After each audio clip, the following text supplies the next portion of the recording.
Oke, selamat sore semuanya teman-teman, sobat millennials dari Sabang sampai Merauke.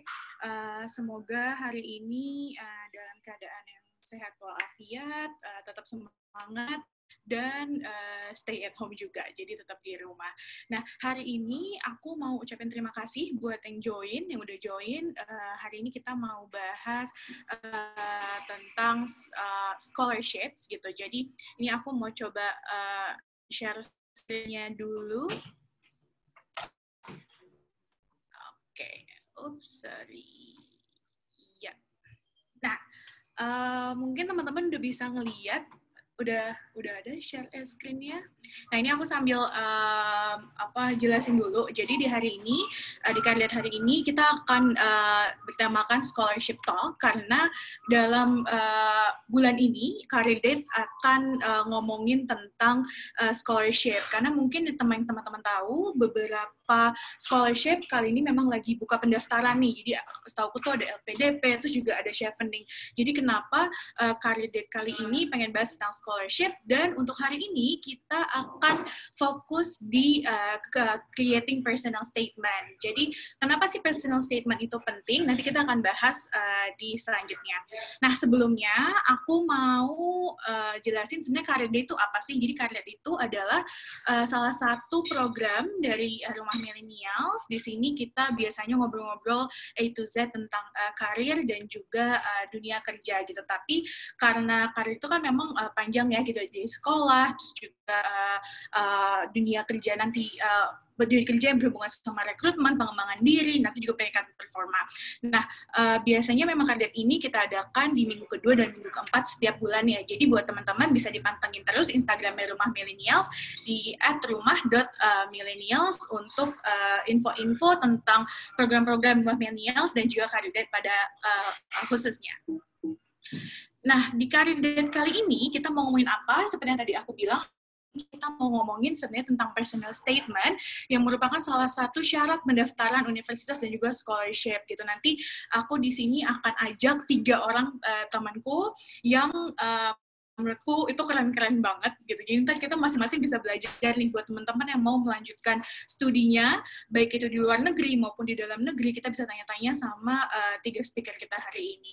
Nah, sebenarnya nanti kita akan coba bahas pengalaman-pengalaman mereka, lalu juga kita akan bahas sebenarnya langkah awal dalam membuat personal statement tuh apa sih, karena kan memang pasti itu yang susahnya adalah memulai gitu. Untuk memulai itu adalah suatu hal yang paling berat lah gitu, untuk take a baby step gitu, atau enggak untuk bisa jump in membuat si personal statement.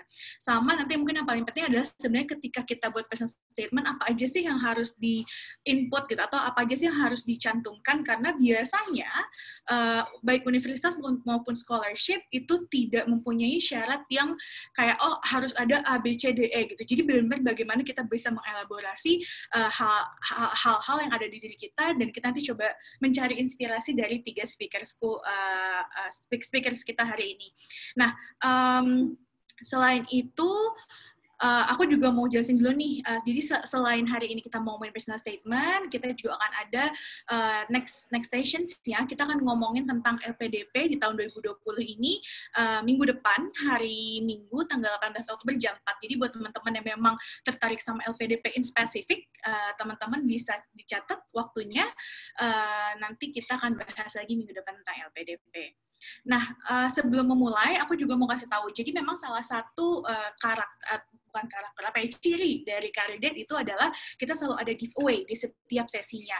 Nah, hari ini karena berkaitan sama personal statement, jadi kita akan memberikan kesempatan buat 2 orang, itu personal statement nanti bisa kita review. Caranya gimana? Caranya adalah kita bisa mencoba untuk, atau teman-teman bisa mencoba untuk membagikan hasil diskusi kita hari ini kepada teman-teman lain melalui IG story ataupun feed, nanti di-tag di @rumah.millennials dan juga @alfianjani, lalu put hashtagnya hashtag Career Date. Nanti kita akan umumin pemenangnya di hari besok gitu. Jadi kenapa sih giveaway ini diadakan? Karena kita memang pengen punya snowball effect nih gitu dari sesi kita pada hari ini. Jadi bukan cuma teman-teman yang hadir hari ini yang dapetin manfaatnya, tapi juga teman-teman yang nanti baca hasil share kalian gitu. Nah, itu dia dulu untuk tentang career date-nya. Nah, aku juga langsung aja nih tanpa berpanjang lebar lagi, aku mau mengundang 3 teman aku. Oh ya, sebenarnya hari ini di awal kita kan ada dua pembicara dulu nih, karena kebetulan Mas Fadlan Muzaki lagi ada satu hal yang tidak bisa ditinggal, jadi beliau minta izin untuk datang telat, tapi aku tadi udah nengok-nengok hari ini dari awal nih udah ada Anissa Dwi Astuti, atau biasa kita panggil Teh Tuti. Coba Teh, mana Teh Tuti? Maaf ya, suaraku jelas nggak, Kak? Jelas. Ini Okay. jelas nggak ya? Kalau teman-teman jelas, harusnya teman-teman jelas juga ya. Oke, jadi hari ini aku akan ditemenin sama Teh Tuti. Teh Tuti ini adalah, jelas kata Aulia. Oke, thank you Aulia. Jadi Teh Tuti ini adalah sekarang, aku mungkin correct me if I'm wrong ya Teh, aku coba punten memperkenalkan Teh Tuti. Jadi Teh Tuti ini adalah seorang award di LPDP di tahun 2019, betul Teh? Betul, Kak Betul. Fia. Jadi Teh Tuti sedang menempuh pendidikan masternya untuk mengambil psikolog klinis gitu. Jadi Teh Tuti adalah seorang calon psikolog klinis dewasa, dan alhamdulillah Teh Tuti menempuh pendidikannya disupport full oleh Kementerian Keuangan dan LPDP. Oke. Alhamdulillah. Oke, nanti kita tanya-tanya lagi sebenarnya Teh Tuti sekarang lagi apa sih dan lainnya, kita tanya berikutnya. Sekarang aku mau undang lagi dulu. Ini juga salah satu teman baik aku, namanya ada Annabel. Halo Bel. Ini kita agak reunian dikit, nggak apa-apa ya. Halo Bel. Oke, ini mungkin Annabel sambil utak-utik. Oke, Annabel punten apa katanya nggak bisa nge-unmute, jadi punten di. Nah, sambil meng-unmute kakak Annabel, ya Annabel. Sudah. Ya, udah bisa. Halo Bel. Halo Fia, halo Tuti, halo semua. Kak Bele. Wah, ada ring light-nya. Annabel. Apa? Kenapa Bel? Kelihatan Tuti itu ada ring light-nya, kelihatan dari kacamatanya. Ada bling-blingnya ya, Kak? Ya. Jadi kebetulan Annabel ini juga salah satu teman baik aku. Annabel ini merupakan salah satu alumni Columbia University ya Bel, di United States.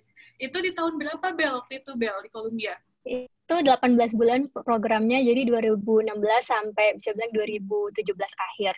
Berarti 2016 ya, dan kebetulan Annabel ini juga seorang awardee LPDP, betul Bel? Betul sekali.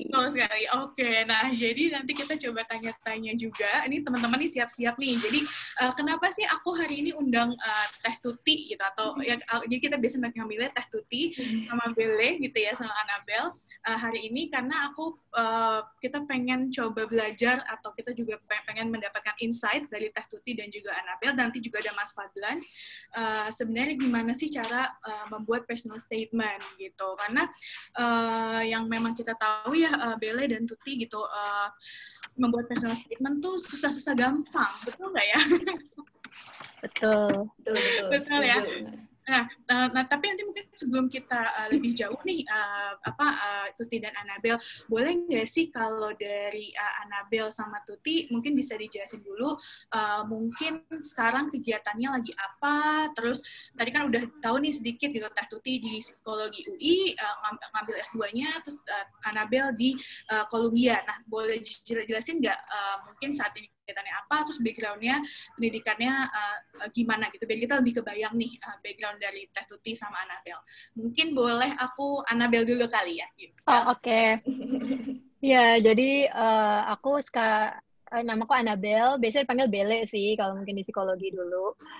Sekarang tuh kerja di tim strategi Gojek, mengurusi produk transportasi. Jadi itu ada kayak Gokar, apa GoRide, itu dari sisi bisnisnya. Lalu sebelumnya aku itu kuliah S1 di Psikologi UI.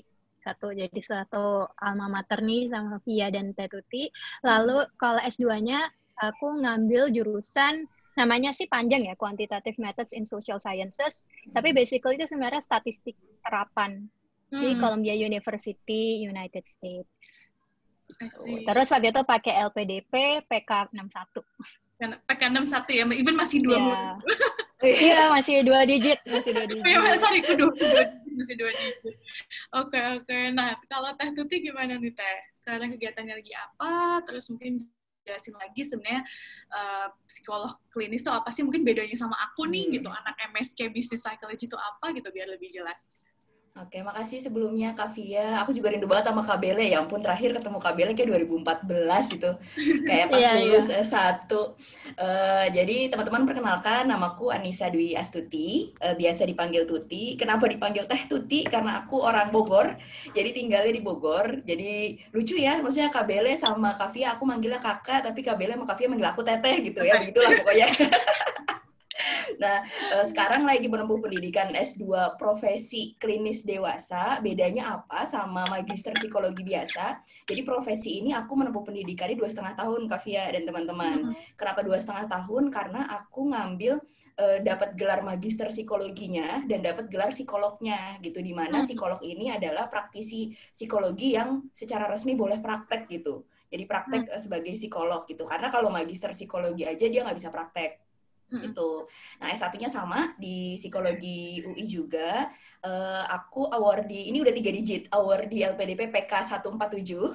Jadi aku dapat UI-nya S2 profesinya itu 2019, dapat LPDP-nya 2019, dan mulai kuliahnya 2019. Aku ngerasa termasuk beruntung karena di tahun yang sama dapat kuliahnya, dapat beasiswanya, dan langsung kuliahnya. Gitu. Terus, apalagi ya Kak? Oh, sebelumnya aku sempat, jadi aku lulusnya 2015 Kak, aku sempat melanglang buana dulu ke banyak tempat, pernah kerja di lembaga training, terus kalau teman-teman pernah dengar Indonesia Mengajar, aku pernah bertugas 1 tahun sebagai pengajar muda Indonesia Mengajar, terus kerja 2 tahun di Kementerian Pendidikan.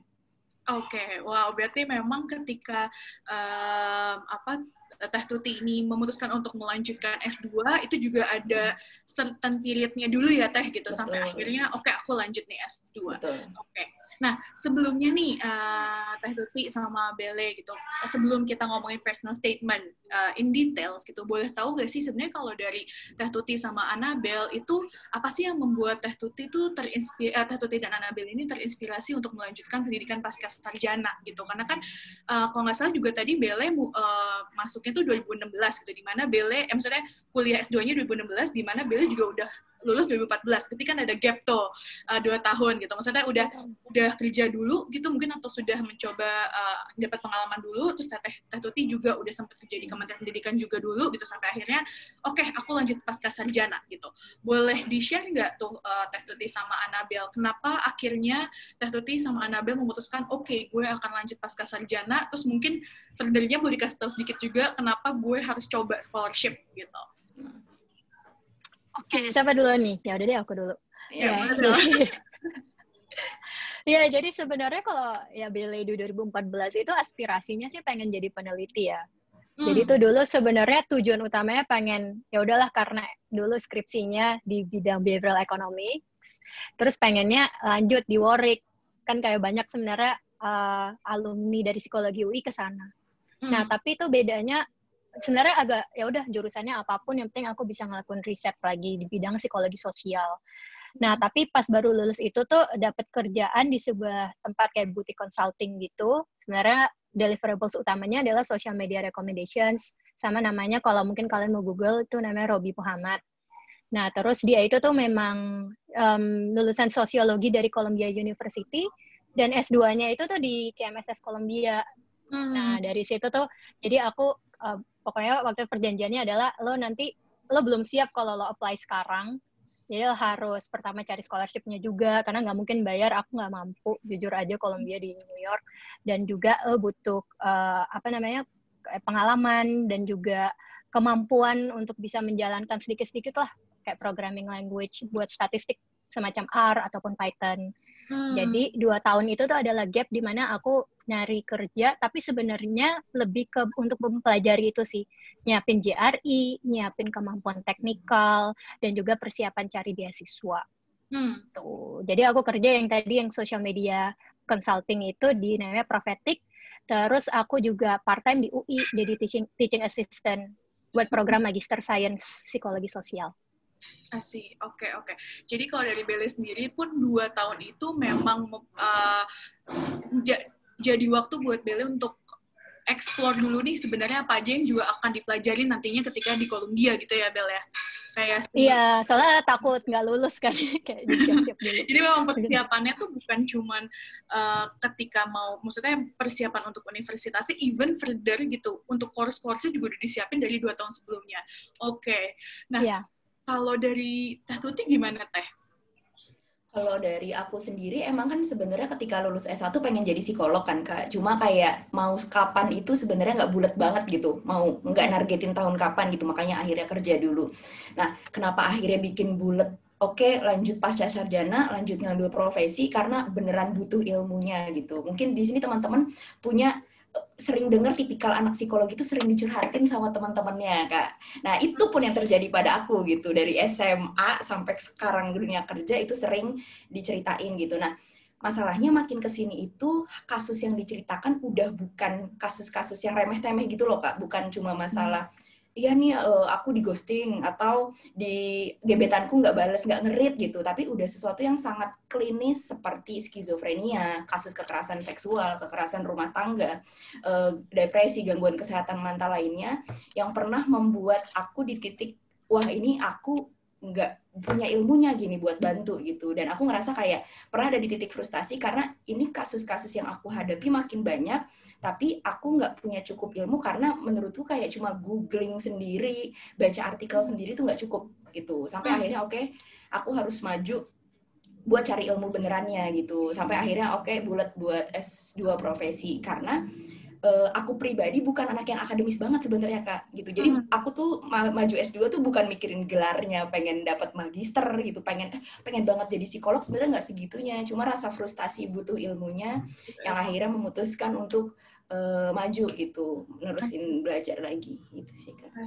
Nah, berarti kalau dari Teh Tuti sendiri ini agak sedikit berbeda gitu ya, karena mungkin yang dirasakan sama Teh Tuti lebih ke ternyata selama beberapa tahun gitu sebelum akhirnya memutuskan untuk ngambil si pasca sarjana ini, banyak fenomena-fenomena di sekitar Teh Tuti yang membuat Teh Tuti itu makin mantap untuk ngambil si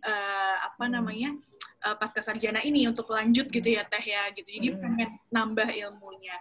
I see. Even malah ya kalau aku lihat dari dua temanku aja gitu ya, Teh Tuti dan Belle ini udah berbeda gitu ya. Jadi memang kayaknya tuh dorongan untuk lanjut pasca sarjana atau mungkin melanjutkan pendidikan yang lebih tinggi, it's very personal thing gitu kali ya, Belle dan Teh Tuti ya.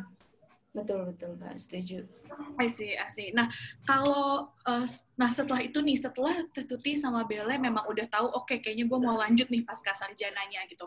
Mungkin tadi Belle udah sempat singgung-singgung dikit gitu, karena kalau rata-rata kalau teman-teman psikologi itu lanjutnya ke University of Warwick gitu kan.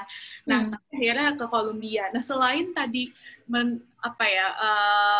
akhirnya memutuskan untuk ke Columbia, sebenarnya apa sih yang waktu itu Teh Tuti dan Belle pertimbangkan gitu untuk ngambil gue mau lanjutnya di universitas ini, jurusan ini, terus mungkin gue mau ngincernya LPDP sebagai beasiswa. Kenapa nggak misalnya kalau Belle lebih ke Fulbright gitu mungkin, atau mungkin Teh Tuti mencoba untuk beasiswa lain gitu, yang misalnya kayak kan di Indonesia juga banyak ya, ada bidik misi atau mungkin Tanoto Foundation dan lain sebagainya gitu. Boleh di-share juga nggak tuh kenapa, apa pertimbangannya?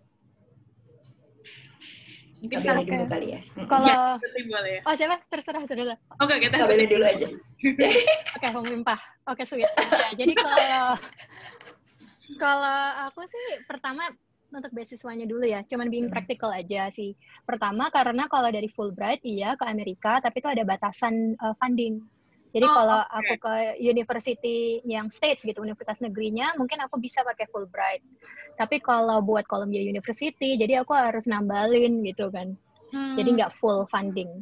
Dan kemungkinan juga itu akan berat di living allowance-nya, karena kan di New York itu waktu itu kalau dari LPDP aja dapat $1.900 per bulan, itu tuh udah susah gitu. Jadi standar UMR lah. Itu tuh 2.500 sebenarnya. Nah, tapi ya LPDP kasih segitu, ya aku tetap hidup kok sampai sekarang. Nah, jadi praktikal aja, chevening kan buat UK, jadi nggak bisa, oleh karena itu LPDP. Kalau jurusannya sendiri, kenapa akhirnya waktu itu menimbang Warwick sama jadinya Columbia University? Kalau menurut aku sih karena, ya selain yang tadi yang Robi Muhammad itu, jadi aku pas baca-baca lagi si KMSS ini, dia itu tuh pendekatannya lebih interdisciplinary. Jadi kalau aku sebagai mahasiswa psikologi mungkin jadi bisa mempelajari lebih banyak hal kalau aku masuk ke Columbia, program ini terutama. Sedangkan kalau yang dulu tuh banyak, kalau dari teman-teman yang aku ajak ngobrol yang udah lulus atau sedang menempuh pendidikan di sana, itu tuh jadi kayak apa yang udah kita pelajarin di psikologi tuh banyak yang diulang, bahkan mungkin lebih in-depth pas di psikologi, apalagi kalau teman-teman yang ngambil peminatan, dulu masih ada, nggak tahu ya sekarang, peminatan psikologi sosial. Nah, jadi oleh karena itu aku jadi milih, ya udah mungkin aku bisa lebih belajar banyak kalau ke Columbia. Oke. Berarti sama juga potential advisors-nya aku lebih, kayak ada satu orang yang aku suka banget gitu sih. Oke. Jadi kalau aku boleh rangkum dikit, berarti Bella tuh waktu itu mempertimbangkannya adalah pertama emang lihat spesifikasi dari jurusannya sendiri ya Bel gitu.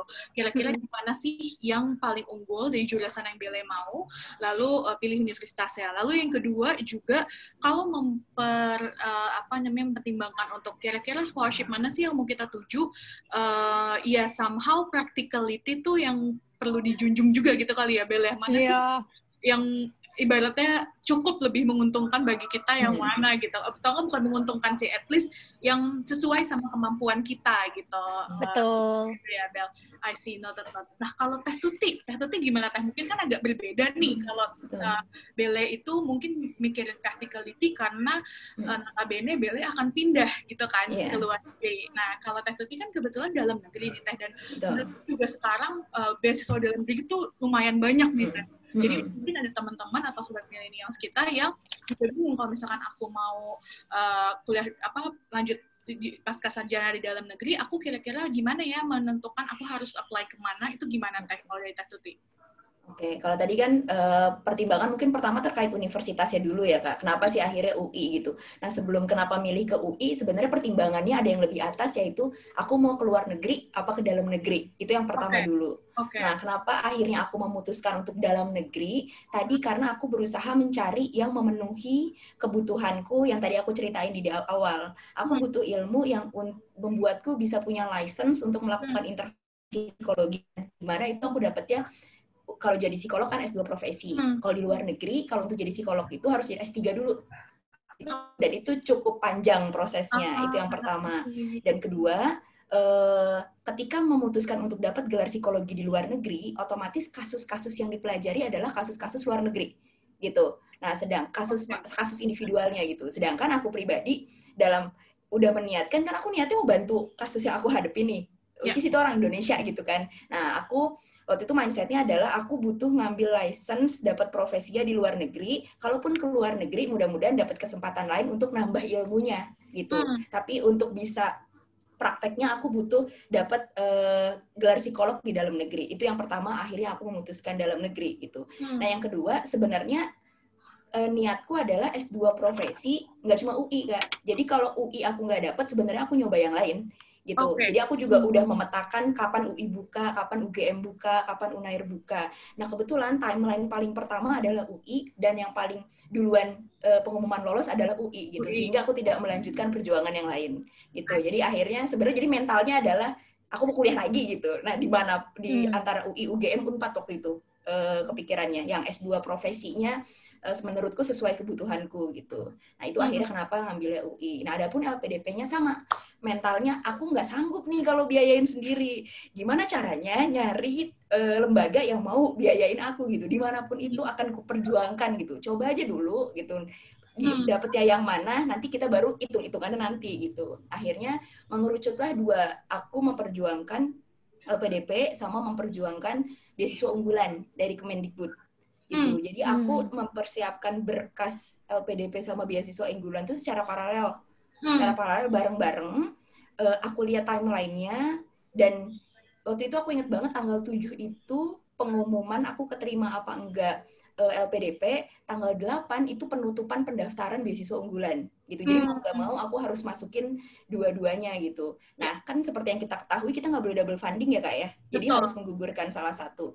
Akhirnya ketika aku udah lulus LPDP di tanggal 7, aku udah submit tuh di beasiswa unggulan gitu. Tapi ya akhirnya kan nggak aku lanjutkan kan, nggak aku proses gitu. Nah, sebulan kemudian dapat pengumuman lolos tahap 1 beasiswa unggulan gitu. Cuma akhirnya nggak aku lanjutkan karena sudah fix dapat LPDP gitu. Jadi aku waktu itu mentalitasnya itu sih Kak, aku mencari mana yang mau biayain aku dalam negeri, cobain aja dulu semua. Di jalan tuh seleksi alam akan bekerja kok, mana yang akan jadi jodoh kita gitu. Gitu sih. Bener-bener banget tuh.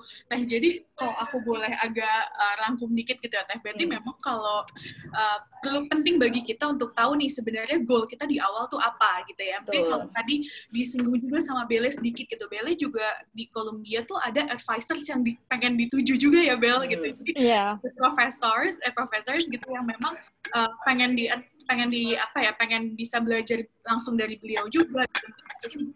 Karena case-case-nya case Indonesia juga gitu. Jadi memang itulah yang menjadi penting banget untuk pilih universitas. Dan aku juga agree banget Teh sama Teh Tuti yang tadi share bahwa seleksi alam itu memang berlaku gitu Teh.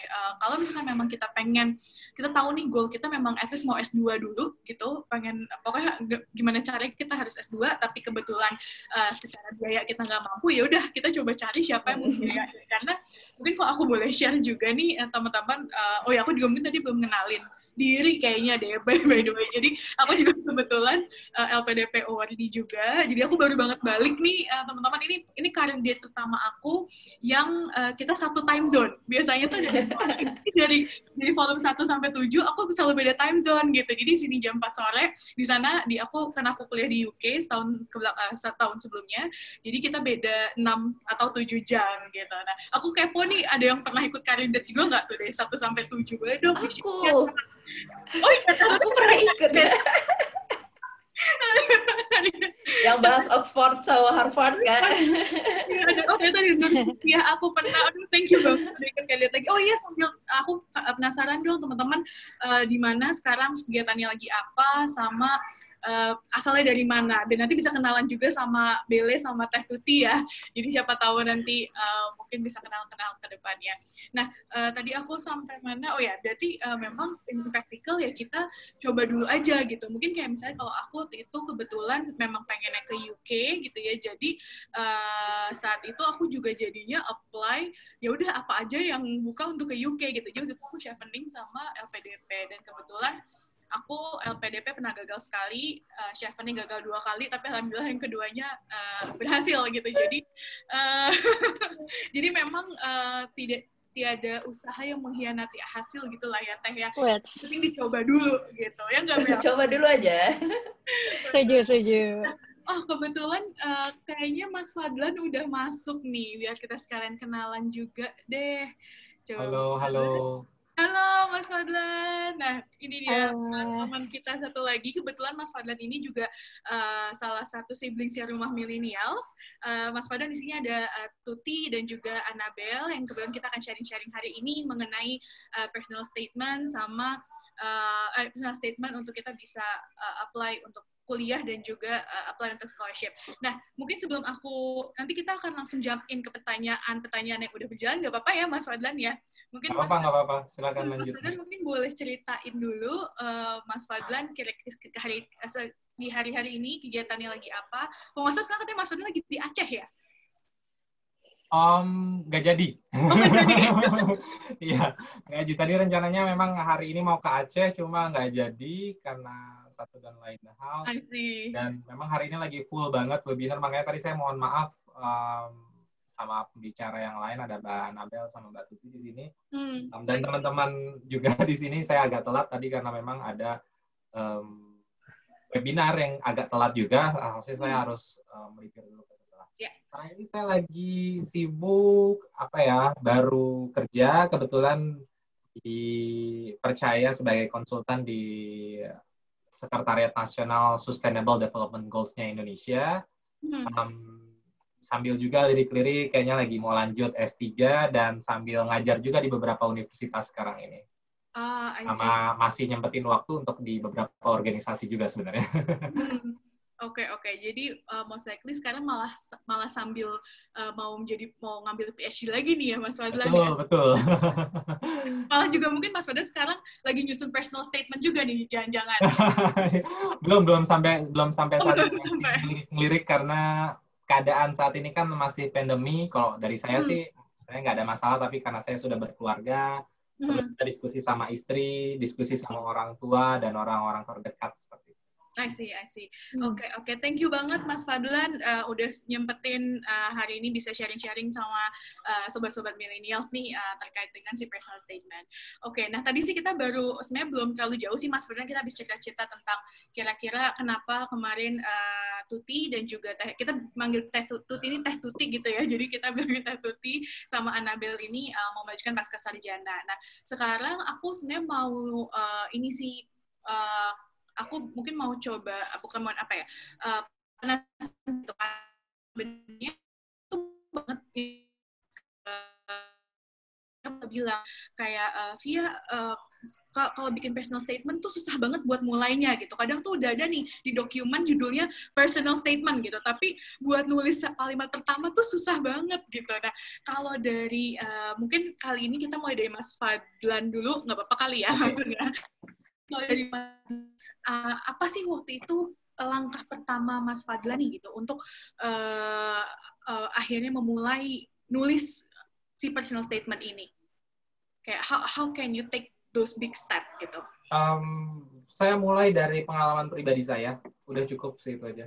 Dari pengalaman pribadi saya, terus saya coba sambungin terhadap apa yang sedang saya kerjakan, sedang saya lakukan. Back to 4 years, almost 5 years ago. Terus saya hubungkan dengan apa yang saya mau kerjakan. Karena kalau misalkan tadi dibilang banyak orang yang sebenarnya bingung mau nulis bagaimana dan memulainya dari apa, karena ada dua problem pertama. Pertama ini tujuannya masih belum jelas, kenapa mau ngambil beasiswa atau kenapa mau kuliah master. Kedua, orangnya memang nggak bisa nulis. Gitu. Tapi bukan berarti nggak ada solusi kalau misalkan nggak bisa nulis. Kenapa? Kalau misalkan kalian nggak bisa bikin personal letter yang jumlahnya mungkin 1.000 sampai 1.500 kata, cobalah mulai dari paragraf dulu. Mulai dari buat satu paragraf. Teman-teman nggak bisa mulai dari buat satu paragraf, teman-teman mulai dulu dari buat satu kalimat. Misalkan masih ada kesempatan 1 bulan. Dalam sehari buat aja 1-2 kalimat, teman-teman kumpulin, nggak perlu disatuin. Teman-teman kumpulin, setelah itu teman-teman akan menemukan, oh, ternyata memang tujuan saya mau kuliah ini seperti ini. Hal itu terdukung kalau misalkan teman-teman tahu tujuan teman-teman mau kuliah itu mau ngapain. Karena kenapa? Sekarang ini banyak orang yang mau kuliah itu, teman gua, sahabat gua 5 orang, 3 orang keterima di luar negeri, mau kuliah di luar negeri. Terus gua nggak ngapa-ngapain gitu. Atau ada juga yang alasannya, aduh kalau misalkan gua nggak balik atau gua nggak kerja, pasti gua disuruh nikah nih sama orang tua gua. Ada yang alasannya seperti itu. Atau juga ada yang alasannya, gila, gue udah ngelamar ke perusahaannya itu padahal harusnya keterima tapi nggak diterima. Malu nih gue sama teman-teman dan orang tua gue. Akhirnya nyari beasiswa, nyari kuliah. Nah, kalau misalkan masih seperti itu, walaupun ada beberapa yang berhasil, tapi percayalah, keberkahan jauh dari orang-orang yang niatnya seperti itu. Kalau misalkan niatnya memang sudah diluruskan dan ada tujuannya kenapa mau kuliah di luar negeri, pasti bikin personal statement-nya gampang. Kalau misalkan masih susah nulis juga, nulis susah dalam 1.000 kalimat, dalam 1.000 kata, nulis dalam 1 paragraf. Susah, nulis dalam 1 kalimat. Susah juga, tulis 2 kata, 3 kata lah sehari. Pasti dalam sebulan itu bisa jadi 1 kalimat. Oke. Berarti aku bisa highlight, itu yang pertama adalah memang kita harus tahu goal-nya dulu apa. Kalau bisa tuh jangan jadikan kuliah atau ngambil pascasarjana ini sebagai pelarian ya, Mas Fadlan ya. Jadi jangan jadi pelarian atas masalah-masalah lainnya. Jadi juga mungkin jadi align nih sama apa yang di-share sama Teh Tuti ya Teh gitu, bahwa kita harus tahu dulu nih tujuannya apa gitu. Tujuan kita pengen ambil pascasarjana ini apa, dan mungkin yang aku bisa coba ambil dari share Mas Fadlan tadi, ya take one step at a time dulu lah ya gitu. Coba ambil langkah-langkah kecil dulu gitu kalau misalnya memang susah memulainya. Nah, kalau dari aku ke Bele kali ya, Bel. Kalau dari Bele sendiri nih, Bel, itu kira-kira gimana? Samakah sama apa yang dilakukan sama Mas Fadlan gitu untuk take of the first time gitu untuk akhirnya bisa nulis si personal statement ini? Ya, jadi kalau once goals-nya udah jelas, pertama tadi setuju yang udah jelasin sama Mas Fadlan. Lalu yang kedua adalah selain jurusan utama yang ingin saya apply, itu juga cadangan-cadangannya apa aja. Kan kalau misalnya GRE sama TOEFL IBT, kalau ke US itu tuh slotnya ada 4 gitu. Jadi aku pokoknya ngisi dulu 4 ini apa. Pokoknya mirip-mirip dan kenapa alasannya. Baru kalau practical tipsnya itu adalah ini sih ngumpulin sampel personal statement dari teman-teman yang udah keterima LPDP atau keterima universitas. Jadi kalau dulu tuh jadi ada kayak teman kita juga dari psikologi UI waktu itu Billy udah keterima setahun sebelumnya. Ya udah jadi aku yang ngelihat aja dia tuh gimana sih ngejelasinnya. Pokoknya first step-nya itu dulu, baru bikin deh itu Word document personal statement Annabelle. Udah. Kan ini kita ngomongin first step kan ya. Jadi bener ya, yang penting buat dulu aja sih dokumennya gitu ya. Kita mulai. Oke, jadi additional point dari Belle adalah bisa coba tanya sama orang yang sudah berhasil gitu ya, Bel. Bisa minta guidance, minta bimbingan juga dari orang yang sudah berhasil. Nah, kalau dari Teh Tuti, ada kira-kira gimana nih Teh? Ada input lain nggak? Atau ada pengalaman lain nggak? Kalau yang pertama aku lakukan adalah nyiapin mental dulu, Kavia. Jadi, buatku adalah memperjuangkan kemarin masuk kuliah, dapat beasiswa sambil kerja itu butuh mentalitas yang luar biasa gitu, melakukan 3 hal sekaligus di tahun yang sama. Jadi ketika aku nyiapin mental bahwa proses ini tuh tidak mudah, berkas yang akan disiapin panjang, termasuk salah satunya personal statement. Personal statement itu kan satu ya Kak, dari segambreng berkas yang harus disiapin gitu. Sehingga kalau aku mengakui bahwa ini tidak mudah, nah ketika nanti aku menemui kesulitan, salah satunya ketika misalnya susah banget nulis personal statement, aku akan memperjuangkan itu. Beda sama kalau ngegampangin, ketika udah mentok ketemu sama yang susah tuh, aduh ini gimana gitu. Jadi aku lebih awalnya nyiapin mentalitas bahwa oke, ini tidak mudah, ayo kita perjuangin. Itu yang pertama. Nah, kedua dalam kasusku, aku pelajari dulu beasiswa dan universitas yang mau aku tuju. Gitu. Kenapa beasiswanya? Karena dalam kasusku ketika kemarin aku nyoba LPDP sama beasiswa unggulan, personal statement kan yang diminta judulnya bukan personal statement sebenarnya Kak, tapi dibungkus dalam esai, dalam proposal studi, dalam rencana studi gitu. Jadi lihat dulu kebutuhan univ sama kebutuhan beasiswanya apa. Nah, sesuaiin aja sama yang mereka butuhin. Itu yang pertama. Ikutin aja format yang mereka mau tuh apa gitu. Nah, terus yang kalau udah tahu si universitas maunya apa, pelajari kompetensi lulusan dia apa, beasiswa butuhnya apa, pelajari value beasiswanya apa, terus nyambung yang sudah disampaikan Mas Fadlan, masalah pengalaman kita punyanya apa. Nah, yang aku lakukan adalah nge-bridging 3 hal itu. Nge-bridging kompetensi lulusan universitas itu apa, value yang dipunyain sama beasiswa yang mau kita tuju apa, dan aku punya apa gitu. Untuk bisa kalau aku dapat kompetensi itu, aku matching nggak sama value yang dipunyain sama beasiswa. Kenapa? Karena kan suatu lembaga mana mau ya sembarangan ngasih duit ke orang yang nggak sesuai sama value dia gitu. Nah itu sih, aku memformulasikan 3 hal itu ketika aku melakukan bikin personal statement, di mana personal statement sifatnya bisa berbentuk tulisan ataupun ketika proses wawancara kan ya. Gitu. Dan setuju banget sama yang Mas Fadlan bilang tentang masalah goal. Ketika goalnya cukup clear, akan kelihatan kok dari konsistensi tulisannya muter apa enggak. Terus ketika diwawancara, ketika di probing, misalnya sama pewawancaranya di probing kemana-mana, itu tuh jawaban kita akan mengarah ke satu tujuan yang sama. Tapi kalau nggak cukup clear, muter-muter nggak jelas. Itu sih mungkin yang dari aku. I see. Wah, ini menurutku keren banget sih Teh, karena sebenarnya jadinya tuh kalau menurutku ketika kita mau daftar beasiswa atau daftar universitas, mungkin kalau teman-teman yang udah ikut Career Date di volume sebelumnya tuh yang tentang CV sama interview kerja, ini tuh hampir mirip gitu ya Teh. Jadi hampir mirip ketika kita memang mau melamar suatu pekerjaan gitu. Ketika kita mau melamar suatu kerja kan kita juga harus tahu sebenarnya pekerjaan itu butuhnya apa, company-nya, culture-nya seperti apa, lalu role-nya juga dibutuhkannya seperti apa. Jadi ya sama juga gitu ya, ketika kita mau apply untuk beasiswa, kita harus tahu dulu nih beasiswa ini value-nya apa, apakah sesuai sama kita atau tidak, goals-nya gitu. Terus bagaimana kita bisa coba self-reflect gitu kali ya, jadi merefleksikan diri kita, apa yang sebenarnya bisa kita jual, apa yang kita bisa kasih ke si beasiswa ini agar mereka ibaratnya mau membayar bukan membayar ya, membiayai kita. Gitu. Ini nggak nyambung sama pertanyaan sebelumnya sih, karena gini, kalau aku boleh share ketika pengalamanku kemarin apply beasiswa juga gitu ya, apply LPDP juga, dan juga apply ke kampus, waktu itu aku ke University of Manchester, somehow tuh malah sebenarnya tujuan aku lebih clear atau tujuan aku lebih jelas ketika aku membuat personal statement gitu nih teman-teman. Jadi waktu itu aku ngerasa ketika aku membuat personal statement, aku tuh malah semakin sadar, karena mungkin yang tadi Mas Fadlan bilang tuh aku setuju banget sih gitu. At least coba dulu kita refleksi, terus kita tuangkan gitu ya diri kita sendiri, tentang diri kita sendiri, lalu akhirnya ternyata malah pas kita coba kita telusuri, kita coba research gitu, apa dari universitas A, B, C, terus juga scholarship D, E, F, ternyata tuh kita arahnya ke sana atau malah ke sini gitu. Jadi aku merasa somehow personal statement tuh waktu itu membantu aku untuk explore diri aku juga gitu. Nah, ini dirasakan juga nggak sih sama Mas Fadlan atau sama Teh Tuti sama Bele? Mungkin Bele, kira-kira gimana Bel? Udah ngangguk Bel waktu itu? Paling Bel. Iya. Kayak kalau boleh jujur, mungkin tadi Mas Fadlan bilang ada orang-orang yang ada masalah dengan penulisan, ya kalau aku jujur nggak percaya diri ya untuk menulis dari dulu. Jadi aku lebih ke ya udah ngikutin formula, abis itu coba untuk build kata-kata dari situ. Jadi dulu malah first step aku tuh adalah melakukan riset, itu tuh simple sih. Jadi cuman bayangin kayak ada spreadsheets, terus aku jelasin dari 4 sekolah yang pengen aku tuju, itu kayak strength sama weakness-nya gimana, di kota apa, persyaratannya mereka apa.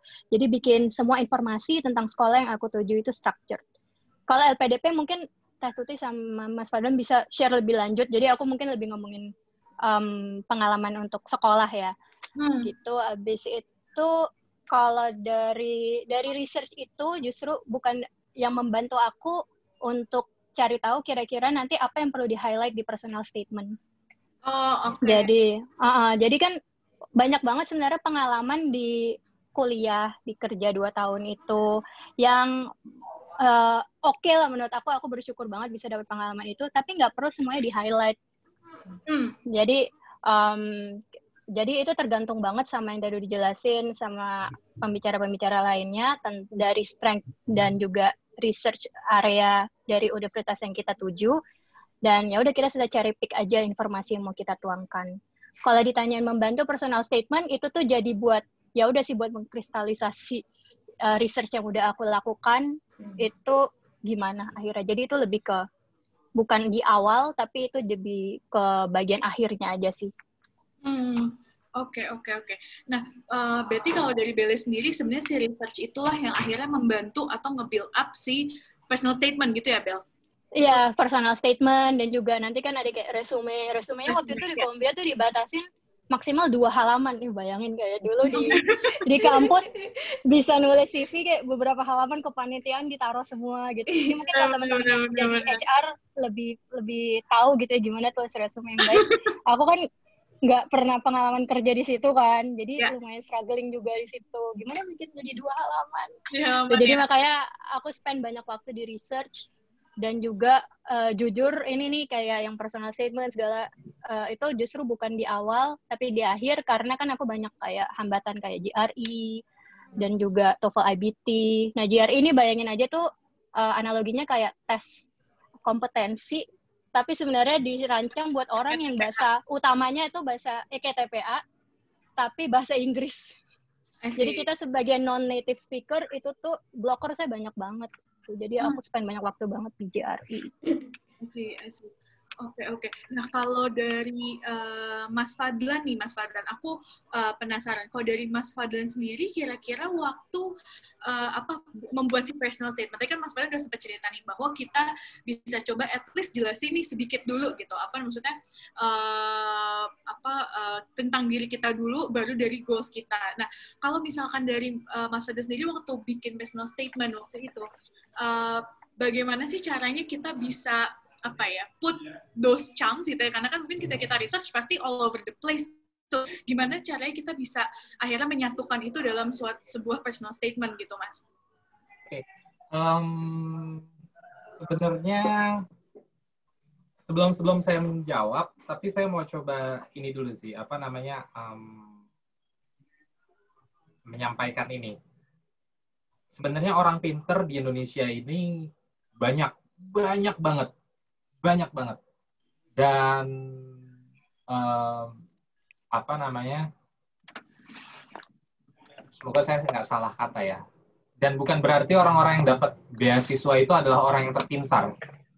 Tapi orang-orang yang bisa menjual dirinya, khususnya lewat personal statement itu, nggak semua orang pintar atau nggak semua orang hebat itu bisa menjual dirinya lewat personal statement.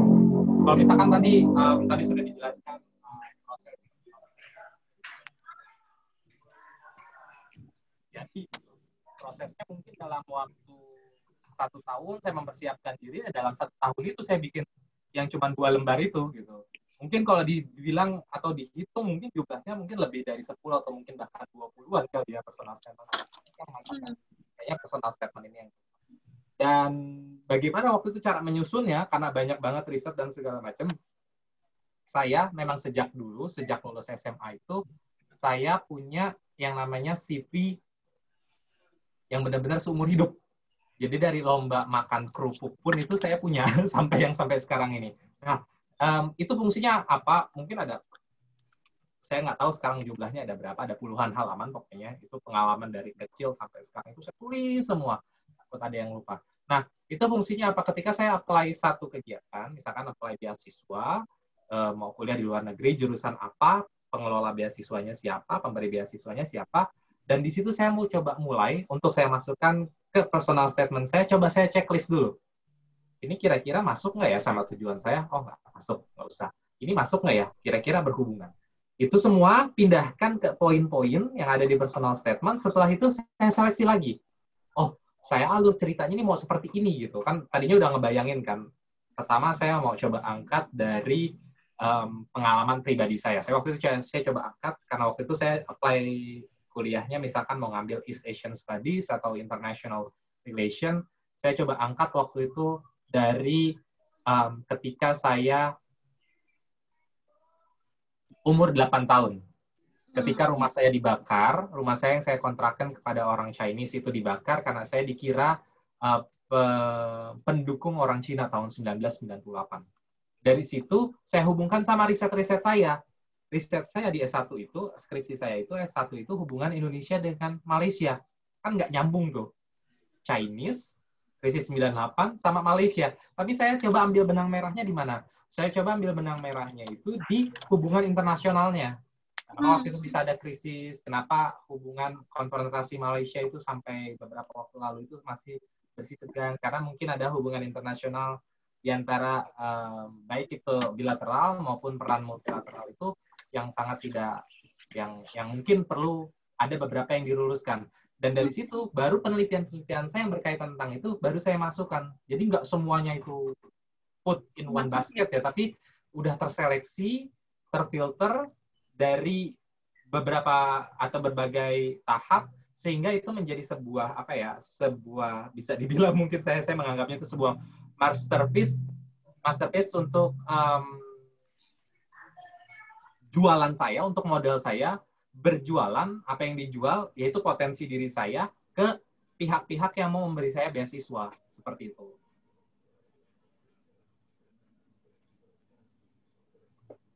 Halo? Freeze ya? Kayaknya Via freeze deh.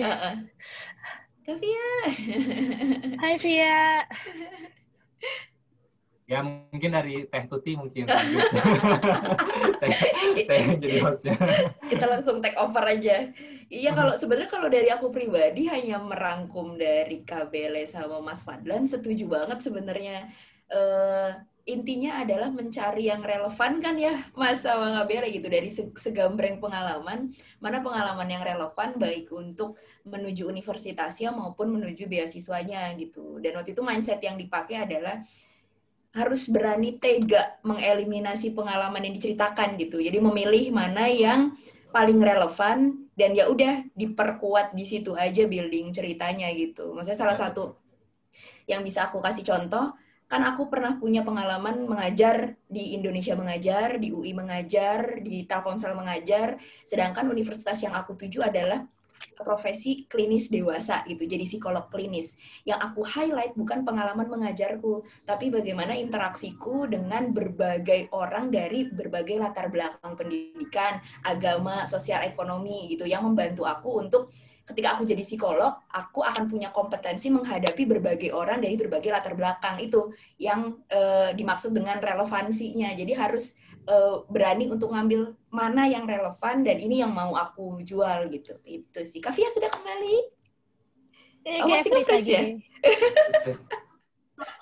Oke. Aduh, sorry. Udah. Tantangan ya, era digital nih, kadang kayak gini nih. Oke, lanjut.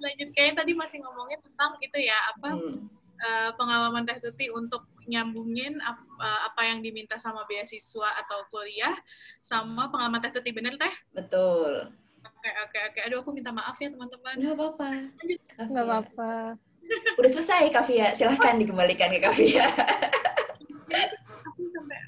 Sorry nih, ya. Tadi aku sebenarnya mau ini juga sih, tadi tuh nggak salah, karena aku tadi sempat live ya, jadi tadi aku ngelihat ada beberapa pertanyaan yang tadi sebenarnya nyambung banget sama yang di-share sama Mas Fadlan gitu, terkait dengan, aku lupa kok nggak salah tadi Fitri atau siapa yang nanya, jadi sebenarnya kalau misalkan kita kalau kita punya mau daftar ke suatu scholarship tertentu, apakah kita cuma punya satu personal statement atau si personal statement-nya ini tuh bisa beda-beda gitu. Misalnya kalau kita kirim ke LPDP personal statement-nya yang satu, version 1 gitu ya, yang tadi yang di-highlight tuh berbeda gitu. Jadi memang sebenarnya aku nggak tahu, mungkin correct me if I'm wrong ya, Teh Tuti, Annabelle dan juga Mas Fadlan. Jadi pertanyaannya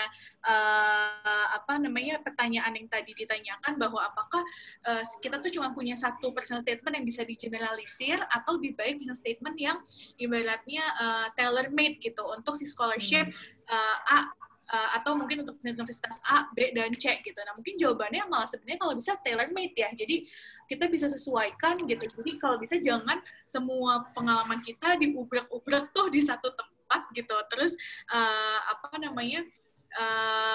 dikirimnya semua sama rata gitu. Jadi kalau bisa malah sebenarnya berbeda-beda gitu ya Teh Tuti, Mas Fadlan sama Betul.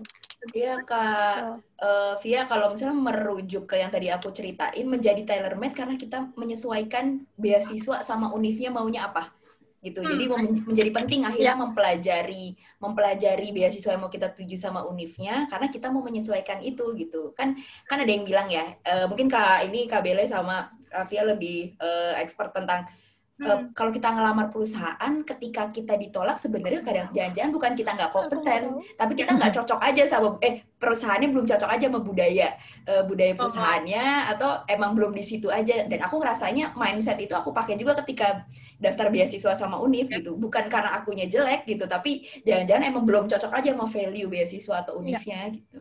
Yes. Karena kalau nambahin dikit sih, kalau misalnya pas zaman aku LPDP tuh nggak ada kayak statement of purpose 1 gitu, nggak ada personal statement 1, tapi ada 3 esai. Ini aku lagi kontribusiku bagi Indonesia, terus sukses terbesar dalam hidupku, terus yang ketiga adalah rencana studi. Jadi buat hal ini masing-masing tuh panjang-panjang banget, dan buat ya of course aku nggak bisa submit ini ke sekolah-sekolah gitu kan. Jadi gimana aku bisa nge-tailor ini buat LPDP. Jadi aku setuju sih tadi kayak tailor made itu. I see. Oke. Wah, cringe deh bacanya. Aku sampai dikirim sama Ninis dari Terima kasih ya, sudah dikirim pertanyaannya, aku tadi agak hilang. Berarti tadi itu pertanyaan kalau nggak salah dari sudah kejawab ya, aku lupa. Oke lah gitu. Pokoknya tadi berarti udah terjawab ya, Sobat Milenials ya, bahwa memang kalau kita mau apply ke suatu scholarship atau universitas ya kalau bisa memang disesuaikan sama apa yang mereka mau gitu. Nah, ini tadi ada pertanyaan nih, mungkin tadi Mas Fadlan kan sempat ngebahas tentang sebetulnya orang yang dapat beasiswa itu bukan berarti orang yang paling pintar, tapi orang yang paling bisa menjual diri gitu ya. Nah, mungkin aku izin mau tanya ke Mas Fadlan duluan nih gitu, berkaitan sama tadi karena Mas Fadlan yang sempat cerita tentang hal itu gitu. Kalau dari Mas Fadlan sebenarnya gimana, menurut Mas Fadlan gimana ya caranya biar kita tuh bisa menjual diri kita tapi tetap humble gitu, karena kan kadang kalau misalkan kita terlalu menjual diri takutnya ntar disangkanya sombong gitu, atau mungkin terlalu pede banget nih aplikan gitu. Nah gimana sih caranya kalau menurut Mas Fadlan, Anabel dan juga Teh Tuti biar kita bisa tetap menjual diri tapi ya apa ya, nggak sombong gitu. Mungkin aku boleh Mas Fadlan dulu kali yang tadi sempat cerita tuh gitu tentang kalau kita tuh bisa menjual diri gitu. Thank you. Bagus banget nih pertanyaan, challenging juga nih sebenarnya untuk kita ya.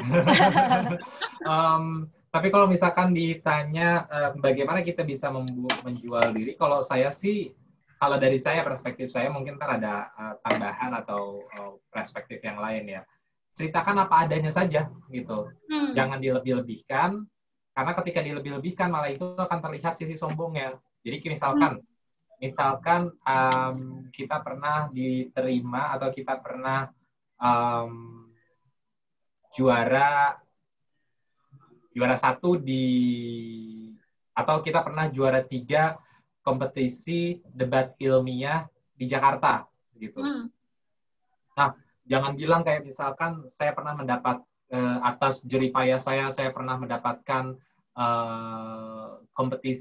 saya pernah meraih juara 3 dari kompetisi debat ilmiah di Jakarta karena saya selalu berpegang teguh pada prinsip saya untuk belajar tekun sehingga saya harus belajar pagi, siang, malam. Padahal dalam kenyataannya sebenarnya juara 3 itu karena pesertanya cuma 4 orang, misalkan gitu ya.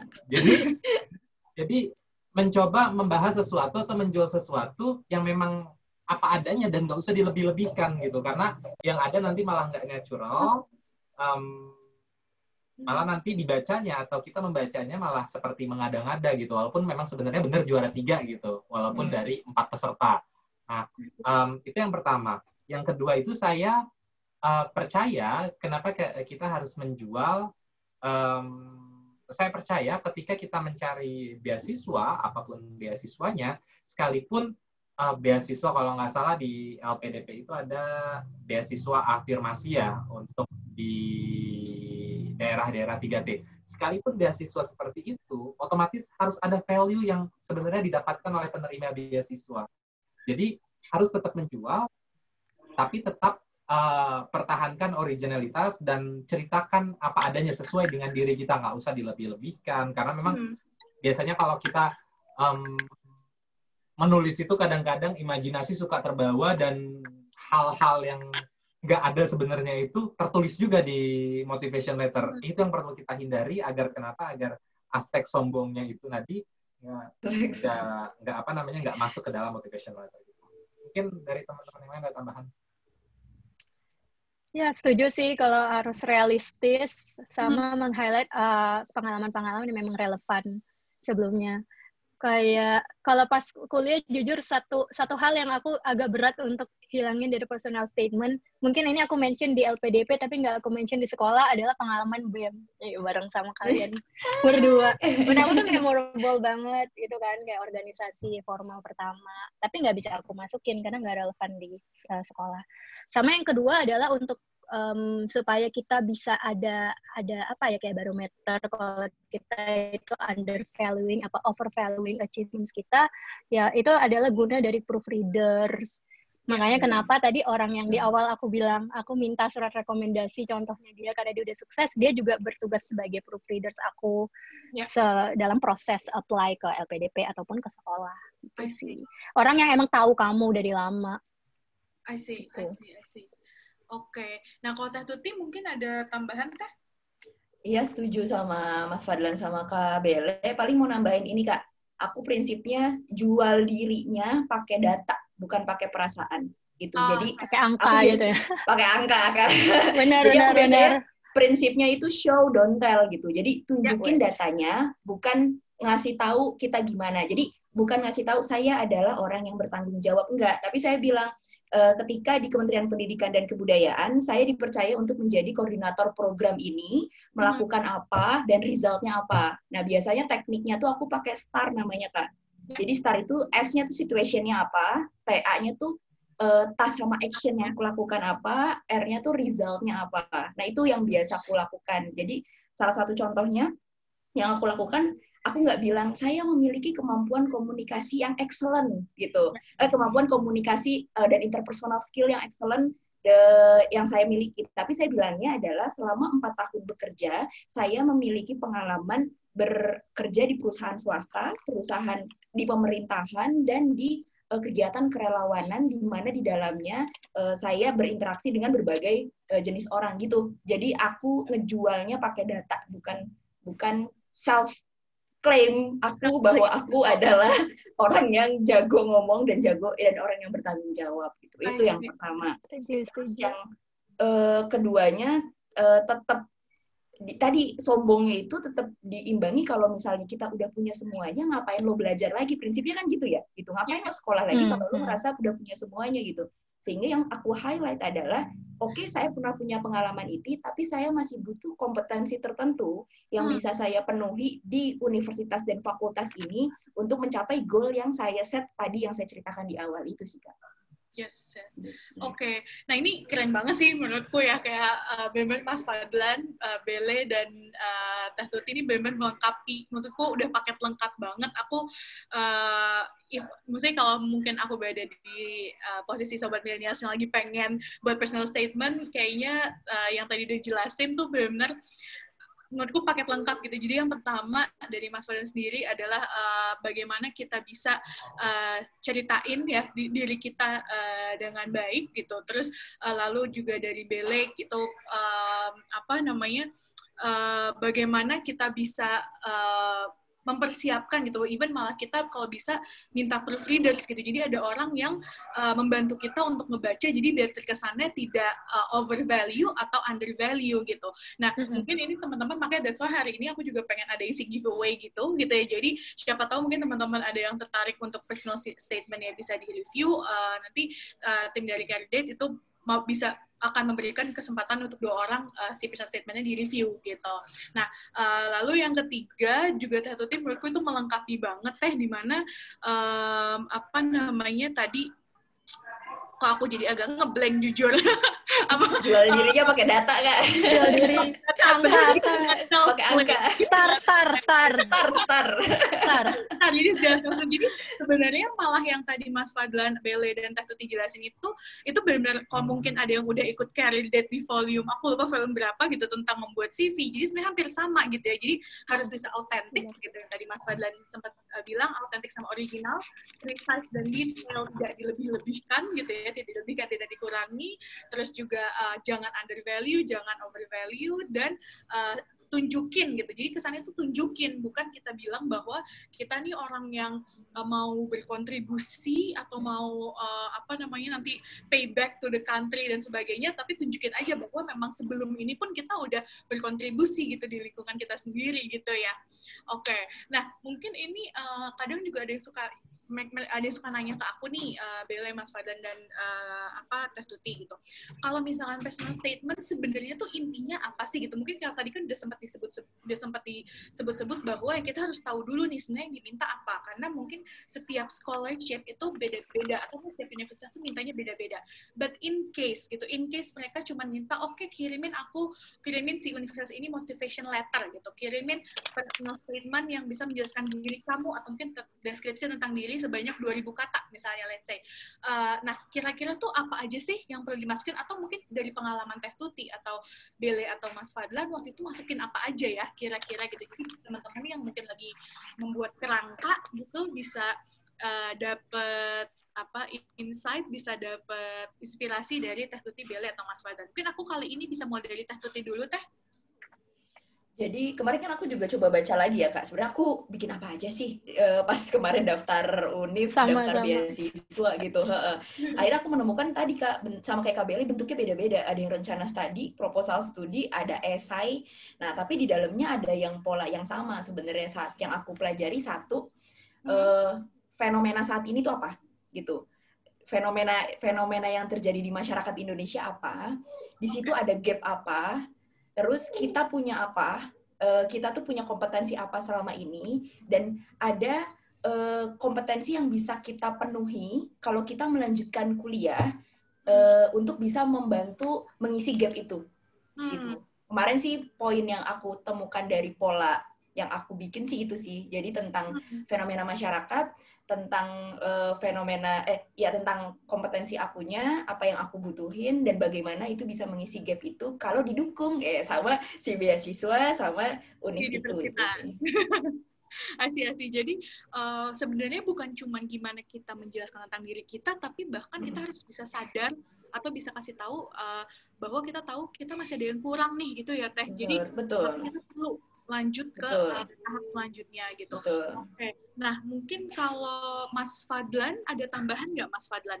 Kira-kira dari tadi selain fenomena saat ini, terus deskripsi tentang diri sama gap-nya nih yang perlu kita pelajari lebih lanjut, kira-kira ada apalagi sih yang perlu kita masukin Mas Fadlan di personal statement? Intinya ya, kalau bagi saya itu sebenarnya kenapa ada personal statement dalam setiap pendaftaran atau beasiswa, pendaftaran kuliah atau beasiswa, sebenarnya pihak luar itu atau pihak dari universitas atau pihak pemberi beasiswa itu mau tahu ngapain sih kita mau kuliah gitu. Kenapa sih kita mau kuliah atau kenapa sih kita mau dapat beasiswa? Sebenarnya intinya itu satu gitu. Namun hal itu harus dikemas misalkan dari pertama keadaan dan kondisi kita, seperti yang tadi sudah disebut-sebutkan, sehingga itu tidak langsung straight to the point kenapa mau kuliah gitu. Kalau misalkan saya ditanya kenapa mau kuliah, karena saya mau jadi ahli, misalkan seperti itu. Tapi kan kita nggak bisa menilai orang dengan jawaban karena saya mau jadi ahli kan, tapi kita bisa menilai orang bagaimana dia menceritakan dirinya, bagaimana pengalaman risetnya, bagaimana juga dalam tanda kutip menjual dirinya yang mungkin tadi bisa dilihat orang ini sombong atau enggak, humble atau enggak gitu kan. Atau mungkin tadi dengan tekniknya Teh Tuti yang dengan menjual data, wah ini anak scientific banget, berarti cocok nih sama jurusan ini.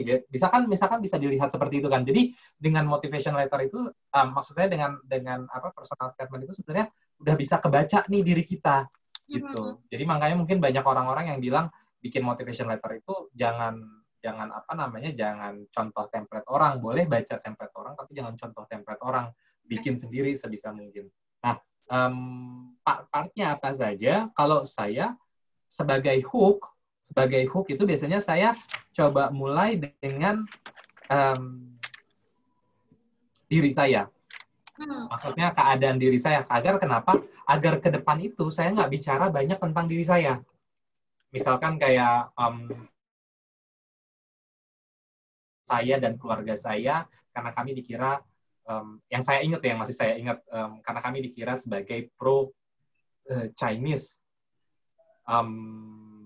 di tahun 1998. Terus selanjutnya baru saya membahas yang umum.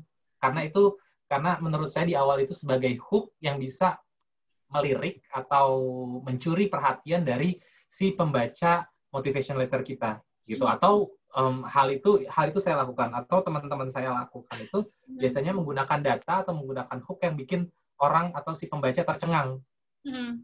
Misalkan gitu. Misalkan kalau tahun 98 yang saya tulis di motivation letter, mungkin kalau misalkan versi teman saya membuatnya tragedi 1998 telah melukai sekitar 80.000 wanita yang terpaksa yang pada kenyataannya diperkosa pada kerusuhan tersebut. Misalkan hal itu dituliskan itu menggunakan data kan, tapi tetap membuat tercengang kan. Kalau saya membuat tercengang dengan cara menceritakan diri saya yang rumahnya dibakar, atau mungkin orang lain membuat tercengang dengan cara menyajikan data dan segala macam. Setelah itu baru mengaitkan hal-hal yang memang mau kita masukkan. Seperti kalau saya berurutan sih. Kalau saya dari historical view, dari yang dulu, keadaan sekarang, dan keadaan ke depan. Gitu. Jadi hal itu ada, lalu saya buat, misalkan hal itu 3 kalimat, 3 paragraf. Paragraf pertama yang dulu, paragraf kedua yang sekarang, paragraf ketiga yang akan saya lakukan. Nah, di paragraf 4 saya mencari benang merahnya. Gitu. Setelah mencari benang merah, ternyata masih ada gap. Kelima, saya baru membuat solusi. Ternyata gap saya baru bisa dipenuhi, baru fill the gap kalau misalkan saya melanjutkan kuliah atau saya mendapatkan beasiswa sesuai dengan target yang saya tentukan, seperti itu. I see. Jadi memang kalau kita ada silver lining-nya adalah si fenomena itu juga perlu kita cari gitu ya. Yang tadi kalau fenomenanya mungkin kalau Teh Tuti dari apa yang terjadi akhir-akhir ini juga mungkin kalau Mas Fadlan lebih ke diri yang bisa menjadi si hook itu gitu. Jadi mungkin fenomena juga bisa menjadi hook gitu ya di awal untuk bisa jelasin si personal statement. Nah mungkin Bella ada tambahan, Bel? Sama sih. Kayaknya memangnya dari fenomena itu sendiri. I see. Oke. Jadi kalau dari aku bisa boleh rangkum nih ya. Jadi sebenarnya kalau untuk personal statement yang penting ada fenomena yang mungkin bisa ngehook untuk menceritakan tentang diri kita untuk di personal statement itu, lalu juga perlu kita jelasin tentang diri kita sendiri dengan precise, dengan authentic dan juga original. Lalu jangan lupa untuk bisa, kalau kata Mas Fadlan tadi, di belakangnya ditarik benang merahnya gitu. Kenapa kita ibaratnya perlu dibiayai atau perlu melanjutkan studi lebih lanjut. Nah, mungkin itu teman-teman bisa dicoba dicatat tuh kalau misalnya memang lagi membuat personal statement, itu bisa jadi kerangka juga ya gitu. Dimulai diisi satu-satu dari poin-poin tersebut. Nah, mungkin aku udah mau mulai baca pertanyaan. Aku izin chat ngelihat dari handphone ya, karena tadi difotoin sama tim Rumah Milenials. Ini sebenarnya ada pertanyaan nih dari Jessica Tiara Matimu. Sekarang lagi kuliah di Atmaja. Ini kayak pertanyaan untuk Belle sih. Kalau misalkan dulu Bel waktu belajar GRE itu tuh dari buku atau otodidak sih Bel? Waktu belajar GRE. Mungkin ini agak nggak sesuai sama pertanyaan. Tapi tidak apa-apa lah. Biar kita coba akomodir pertanyaan. Iya. Sip. Aku coba jawab langsung apa gimana? Oke. Jadi kalau waktu GRE itu aku belajar otodidak karena aku sambil kerja. Jadi itu cuma sistemnya abis selesai kerja pulang langsung belajar. Weekend juga aku belajar setengah hari pokoknya selama setahun kurang lebih seperti itu. Lalu kalau dari sumbernya aku beli buku iya. Tapi sebenarnya challenge aku kan kalau GRE ada 3 komponen, ada verbal, kuantitatif, sama essay, writing. Sebenarnya kalau di jurusan aku taunya mereka cuma peduli di 2 hal ini. Di writing itu kan sebenarnya ini bukan humanities major ya. Jadi sebenarnya writing skill itu tuh bukannya nggak penting, tapi bukan priority. Jadi aku pokoknya bangun kemampuan tuh di 2 hal. Dan aku tahu aku kurang di verbal. Karena verbal aku udah coba mock-up test, itu susah banget untuk sampai. Jadi mereka kan penilaiannya berdasarkan percentile gitu. Jadi dari semua orang yang misalnya 100.000 yang ikut, terus kamu tuh di peringkat, di percentile berapa. Aku tuh susah banget buat nembus at least kayak 50th percentile. Jadi aku lebih banyak spend di situ. Dan aku ngerasa lebih gampang untuk belajar ini tuh pakai aplikasi. Ini kok jadi endorse. Namanya Magush. M-A-G-O-O-S-H. Magush. Jadi di situ tuh ada yang paling membantu, bukan cuman soal-soalnya doang, ada juga mock-up test, sama juga ada ini flashcard. Jadi kan kalau verbal sebenarnya menurut aku tuh agak curang sih buat orang-orang yang emang udah orang Amerika dan suka baca novel-novel arkaik gitu. Jadi lebih gampang karena bahasanya kan susah-susah untuk menjelaskan hal yang sederhana. Aku belajar dari situ sih. Setahun lah gitu, yang penting kuncinya konsisten dan emang coba. Sama satu lagi tuh selain Magush, aku tuh jadi suka bacain website-website yang basisnya tuh esai, kayak ada ion.co, ada Atlantic, ada Sunday Review, gitu, Harvard Business Review. Jadi emang baca yang kayak gitu sih. HBR, The Economist, those kind of things. Berarti kalau GRE tipsnya emang harus spend your time gitu ya, untuk bisa exercise terus, untuk bisa cari-cari biar semakin terlatih gitu ya Bel ya.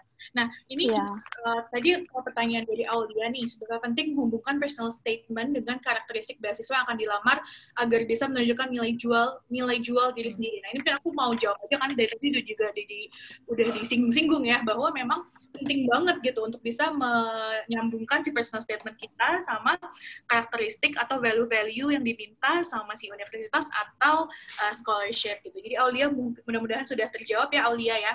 Terus juga tadi pertanyaan Risma tentang personal statement itu harus tailor-made atau digeneralisasi kah? Itu juga tadi sudah dijawab. Lalu di sini juga ada pertanyaan, kalau dari share di sini nih dari Teh Tuti, Anabel. Tadi kalau Mas Fadlan udah sempet mention tuh kayaknya waktu itu Mas Fadlan nulis personal statement kayak butuh setahun, bener ya Mas Fadlan ya? Setahun, jadi memang bukan bisa cepet-cepet gitu, jadi memang harus di build up banget. Nah kalau Bele sama Teh Tuti waktu itu berapa lama tuh nulis personal statement? Kalau dari aku tuh kayaknya persiapanku untuk kuliah dan beasiswa tuh 2 bulan, Kak. Oh, 2 bulan, oke. 2 bulan. Jadi lumayan anomali nih. Wow. Bener-bener. Jadi karena Ekspres banget. Karena kayak buatku tuh butuh setahun dulu mikirnya dulu, belum membulatkan mikir ini aku mau lanjut.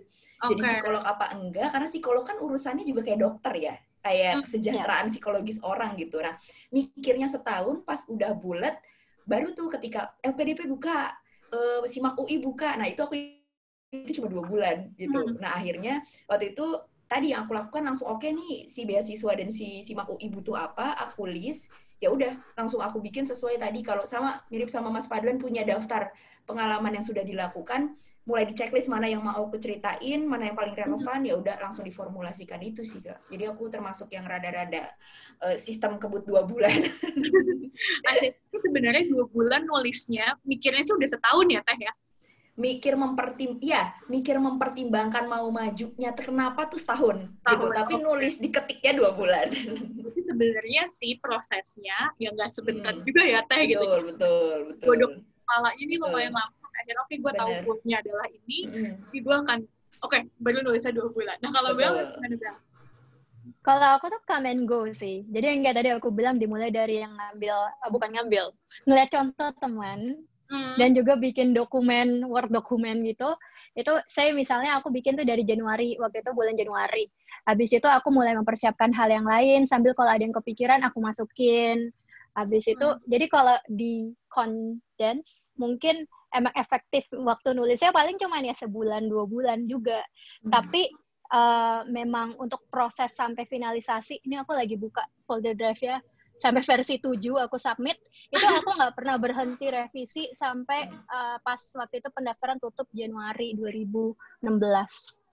Aku revisi terus, revisi. I see, oke. Nah, kalau tadi kan berarti Bella bilang sempat coba cari inspirasi dari orang yang udah pernah kirim gitu ya. Jadi mungkin teman sendiri gitu. Nah, ini sebenarnya ada pertanyaan juga dari Anissa nih. Sebenarnya ada nggak ya referensi untuk melihat contoh form atau structure personal statement yang bisa di-share ke teman-teman yang sekarang ikut nih untuk mau lanjut pasca sarjana gitu? Ada nggak sih misalnya kayak yang free to get gitu, mungkin kayak aku masih bingung nih siapa yang bisa aku mintain, saya belum tahu gitu. Ada nggak ya mungkin di Google atau mungkin di tempat lain yang Bele atau Mas Fadlan atau Teh Tuti bisa share, kira-kira bisa ngambil di mana? Kayak kalau buat LPDP tuh lebih banyak ya, kayak ada awardee yang cukup baik nulis di blog terus nge-upload dia punya. Kalau untuk sekolah, menurut aku ya tergantung sekolah kamu emang banyak pendaftar dan cukup generous untuk share apa enggak.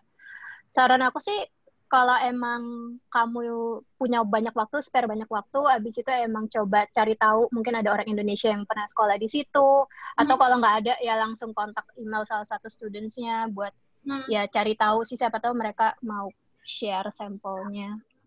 Ya sebenarnya aku juga bisa share, tapi jujur nih aku lagi baca kayak banyak cringe gitu loh. Udah lama sih. Kalau Teh Tuti gimana Teh? Kalau aku pribadi sih format ya Kak ya? Maksudnya iya nggak sih? Beneran format ya? Strukturnya ya? Aku ngerasanya aku beneran cuma ngikutin apa yang dimau sama LPDP sama beasiswa unggulan sih Kak waktu itu. Tadi kemarin kan aku ngeliat di ini ya Kak, di IG-nya LPDP baru buka kan yang 2020. Nah mereka sebenarnya esainya cukup detail loh, maunya apa aja. Betul. Tadi aku ngeliat mereka minta format esai, komitmen kembali ke Indonesia, deskripsi diri, masalah urgennya apa dan solusi yang bisa ditawarkan. Ngikutin itu aja gitu. Jadi aku kemarin pengalamanku yang aku lakukan karena yang aku tuju formatnya sudah cukup sudah cukup detail, ya udah aku ngikutin itu aja, Kak. I see. Nah, mungkin juga aku tadi mau ngambil pernyataan dari Mas Fadlan juga sih sebenarnya nih, Mas Fadlan, yang tentang sebenarnya mungkin kita bisa gitu ya punya contoh atau ngelihat personal statement orang lain, tapi jangan benar-benar tok-tokan ngambil personal statement orang lain. Oh, karena jangan. Itu bisa beda-beda banget ya, Mas Fadlan ya gitu. Maka benar-benar harus bisa original dan autentik punya kita sendiri. Betul ya, Mas Fadlan ya? Iya betul. Pada waktu jadi kan tadi saya bilang kan mungkin kalau di total itu mungkin sekitar setahun, dan saya itu ada mungkin 20 personal statement-an mungkin kali ya, sampai saya akhirnya kayak merasakan kayaknya ini personal statement yang pas gitu. Tapi sepanjang perjalanan selama 1 tahun itu kayak saya nanya sana sini segala macam, ada satu yang benar-benar yang terakhir itu sebelum-sebelumnya saya nanya sana-sini, tapi yang terakhir yang saya sampai memutuskan kayaknya ini hal yang benar gitu. Untuk hal yang udah paling mantap lah, personal statement yang paling mantap untuk saya daftar. Nah, itu ketika saya mau minta daftar lagi, mau minta template atau mau minta lihat lagi personal statement teman saya, dan teman saya bilang, coba deh, lu udah buat begitu banyak, tapi lu nggak pernah puas sama apa yang udah lu buat, coba deh sekarang tanpa contoh dari gua atau tanpa contoh dari yang lain, lu bikin sendiri. Dibilang kayak gitu. Akhirnya coba bikin sendiri, dan bener, memang kenyataan ternyata dari nggak tahu 20 berapa, pokoknya ada banyak waktu itu, dari yang sudah banyak dibuat ternyata lebih puas dibanding yang ngeliat contoh orang lain gitu. Jadi mungkin kalau ngeliat contoh orang lain memang isinya sendiri, tapi mungkin template-nya ngikutin orang gitu.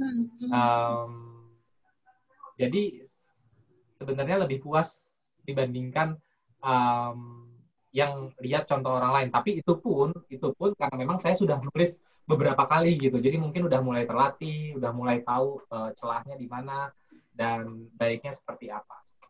I see. Oke. Jadi memang sebenarnya kalau takutnya ketika kita memang pun nyontoh orang, jadi sebenarnya ya malah yang ada kita membandingkan terus ya diri kita sama si yang punya orang lain itu sendiri. Padahal sebenarnya punya kita mungkin udah cukup oke gitu ya.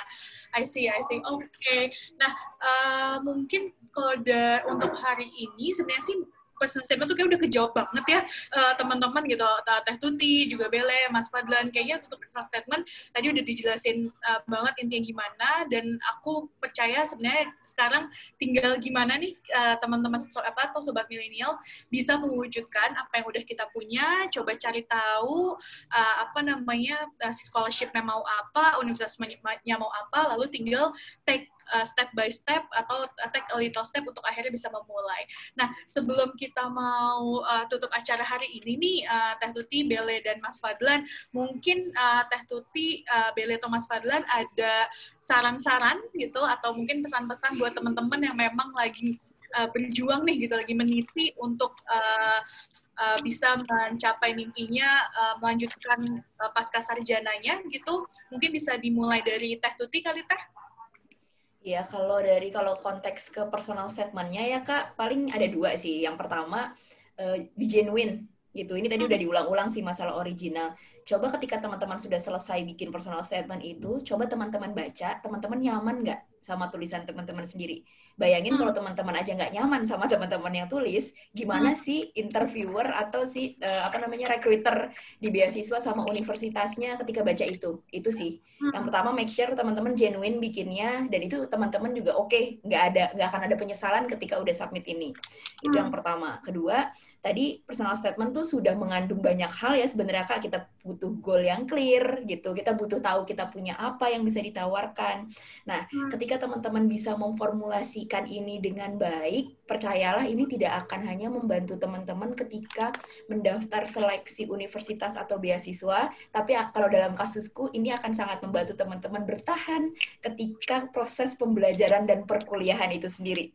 Gitu, karena kuliah beda ya. Maksudnya kuliah dalam negeri, luar negeri beda sama kalau keluar negerinya cuma buat jalan-jalan, itu 2 hal yang pasti udah lebih paham lah Mas Fadlan, Kak Bele, sama Kak Via bebannya bedanya gimana gitu. Sehingga sebenarnya personal statement ini juga bisa membantu teman-teman buat stay strong ketika masa-masa sulit ketika kuliah itu terjadi. Itu sih Kak dari aku. Masih. Oke, kalau dari Bella gimana, Bel? Ada pesan-pesan, saran buat teman-teman yang lagi mencoba membuat personal statement? Kalau dari aku sih pertama tuh adalah ya research itu penting banget sih. Baik buat itu buat personal statement-nya atau CV atau prasyarat dokumen-dokumen yang lain. Jadi pertama adalah coba untuk riset beasiswanya, mau itu LPDP, chevening, apa Fulbright, apapun itu. Kayak tadi yang Tuti udah pernah bilang, Tuti bilang sebelumnya, kayak value apa yang dicari, value awardee seperti apa yang dicari oleh masing-masing scholarship tersebut. Dan juga research soal sekolahnya kalau aku zaman dimana bisa dapat LPDP dulu baru dapat sekolahnya, jadi dimana aku lumayan spend banyak waktu untuk cari 4 sekolah yang tadi aku udah sebut-sebut itu, kayak memang mana sih yang paling cocok sama aku. Nah, habis itu yang ketiga adalah ini yang menurut aku paling susah itu, dan aku merasa aku butuhnya justru mestinya dulu tuh spend lebih banyak waktu adalah research soal diriku sendiri, kayak tentang sebenarnya ya achievement gue tuh sejauh ini tuh seperti apa, kenapa sih gue kepengen memilih jurusan tersebut. Malah di proses ini be open minded aja buat lo, kalian mungkin merasa oh ini bukan ngambil S2-nya nggak harus sekarang, mungkin bisa tahun depan, atau jurusan yang sebenarnya tadi aku misalnya mau behavioral economics di Warwick tapi ternyata bukan gitu. Jadi be open minded aja sama kayak options yang lain.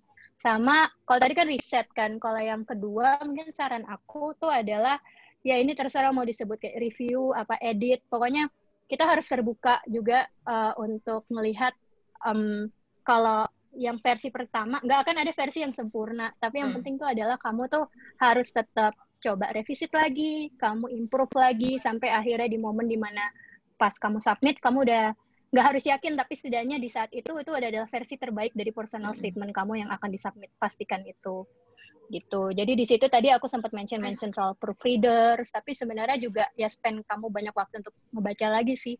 Ya bakalan cringe tapi ya udahlah, yang penting keterima. Harus mungkin tadi aku nyambungin ke pernyataan Teh Tuti ya. Jadi mungkin baca terus sampai akhirnya kita bisa menemukan mana personal statement yang bikin kita nyaman untuk membacanya gitu ya. Oke.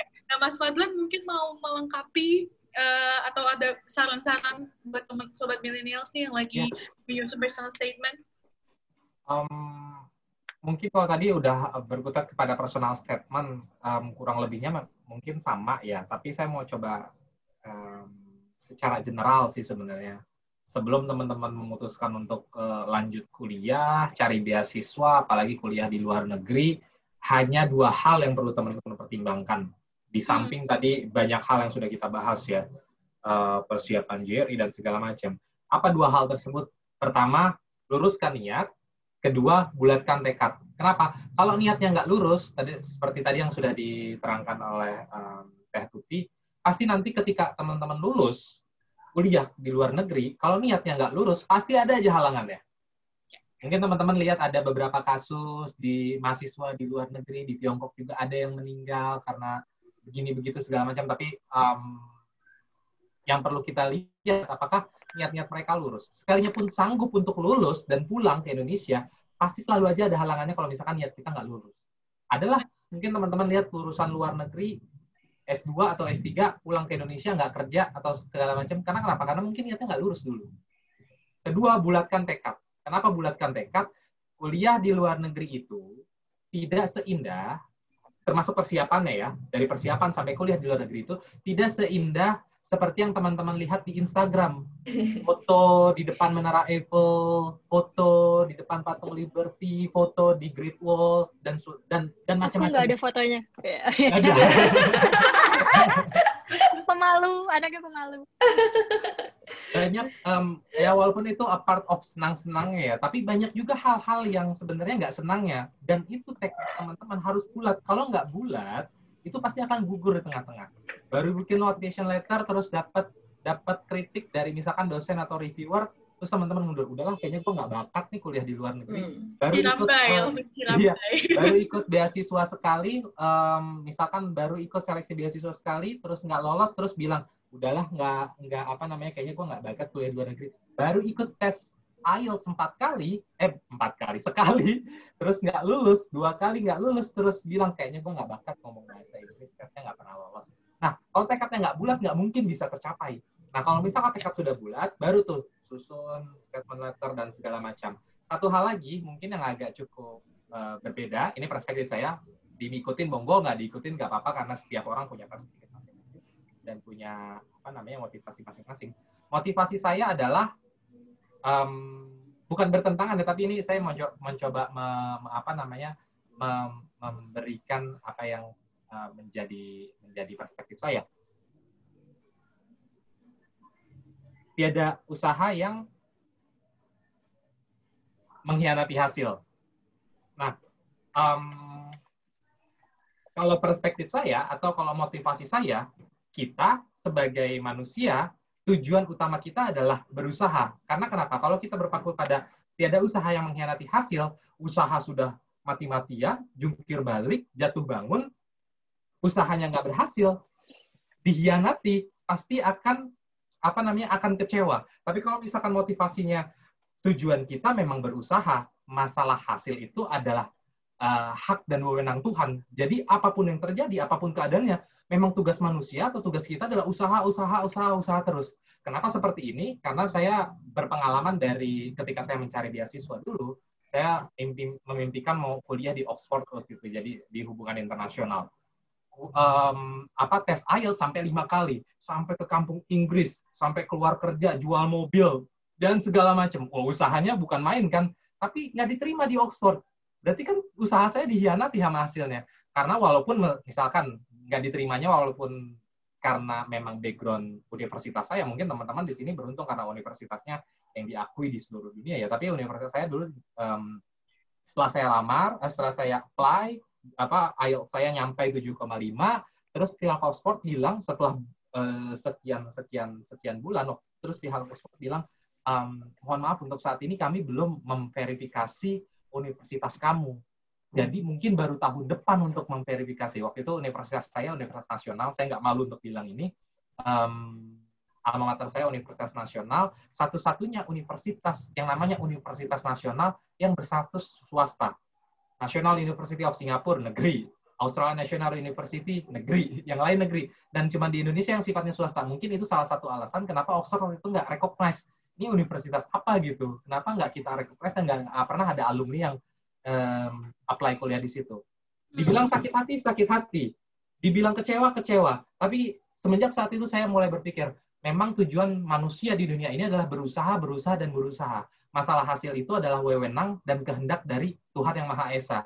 Ketika misalkan saya berusaha tapi saya mengharapkan hasilnya, berarti saya akan kecewa. Saya akan siap kecewa ketika nanti hasilnya tidak sesuai dengan apa yang saya harapkan atau saya inginkan. Oleh karena itu teman-teman sekalian, di sini mungkin ada 20 sekian orang yang mungkin sedang berjuang untuk mendapatkan beasiswa. Semoga apa yang direncanakan teman-teman dimudahkan oleh jalan Tuhan, dan semoga teman-teman teguh, tekun, dan bertekad bulat untuk terus berusaha untuk mencapai apa yang teman-teman inginkan. Karena satu-satunya yang memiliki wewenang apakah usaha kita akan dikabulkan atau tidak, itu adalah Tuhan Yang Maha Esa. Terima kasih dari saya. Assalamualaikum warahmatullahi wabarakatuh.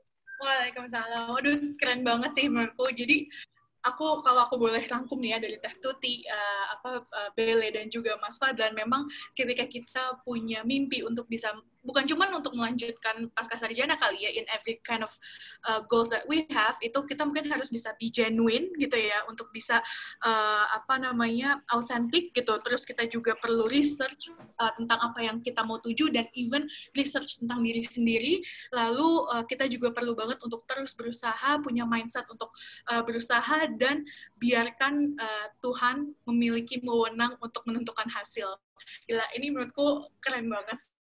Bele, Teh Tuti, dan Mas Fadlan, aku thank you banget udah main-main ke Karir Date hari ini, sudah meluangkan waktunya selama 1,5 jam kita bareng-bareng. Mungkin aku boleh izin kali Teh Tuti, Bele, atau Mas Fadlan, misalnya nih ada sobat millennials yang mau nanya-nanya langsung, bolehkah gitu hubungin Teh Tuti atau Mas Fadlan atau Bele secara langsung di Instagram gitu, di DM? Boleh, Mbak. Kalau aku di email aja, soalnya jarang bales di Instagram. Wah, ini aku di email juga boleh, coba. boleh di-share. Nah, ini teman-teman, ini beruntung banget, 3 sharer kita hari ini bisa nanti mau dihubungi lebih lanjut gitu ya. Jadi kalau misalnya memang ada yang punya pertanyaan lebih lanjut, misalnya mau tahu tentang PPI, ada Mas Fadlan nih sebagai koordinator PPI Dunia, terus juga ada mungkin juga mau tahu tentang kuliah di Tiongkok gitu kan, kalau ada peribahasa menuntutlah ilmu ke negeri Cina gitu. Ini pas banget nih sama Mas Fadlan. Jadi kalau teman-teman yang mau menuntut ilmu ke negeri Cina bisa nanya Mas Fadlan di @Fadlan Muzaki, K-nya 2 ya.